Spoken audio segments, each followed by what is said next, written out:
बिस्मिल्लाहिर्रहमानिर्रहीम। अस्सलाम वालेकुम। आप देख रहे हैं डाइनिंग और कुकिंग विद आसमा शाह। तरबूज को क्यूब्स में कट करना सिर्फ 2 मिनट का काम है जनाब, चुटकी बजाते आप कर सकते हैं। लेकिन इससे पहले अगर आप सब्सक्राइब के ब्लैक बटन के साथ साथ घंटी के निशान को ऑल पे कर देंगे ना, तो आपका हमारा राब्ता हमेशा बरकरार रह सकेगा। जनाब अब आप सोच रहे होंगे जनाब ये खड़ा करके तरबूज क्यों काट रही है, तो जनाब बड़ों के लिए मैंने क्यूब्स में कट किया और बच्चों के लिए ना ट्रायंगल पीसेस में, जो बहुत शौक से खा सके ना, उसका क्लिप भी मैं भी आपको दिखा दूंगी इंशाल्लाह। नेक्स्ट वो मैं आपसे शेयर कर दूंगी।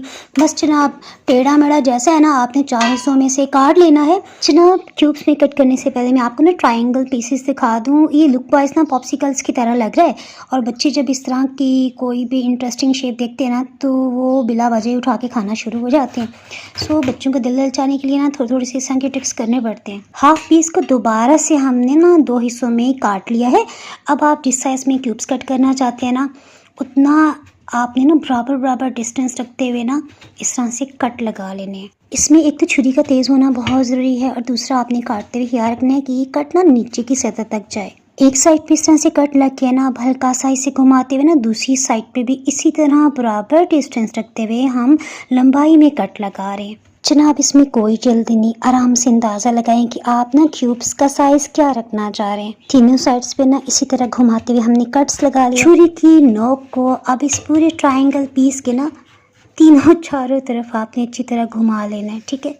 इस वजह से जब आप बाउल में इसे उल्टाएंगे ना, तो सभी क्यूब्स ड्रम करके गिर जाएंगे। लास्ट में तीनों तरफ अगर आप इस तरह से छुरी को नहीं घुमाएंगे ना, तो क्यूब्स कहेंगे जनाब हमें बेस से तो आपने लग नहीं किया, अब हम निकलें कैसे। हाफ तरबूज को ना हमने इसी तरह से क्यूब्स में कट कर लिया।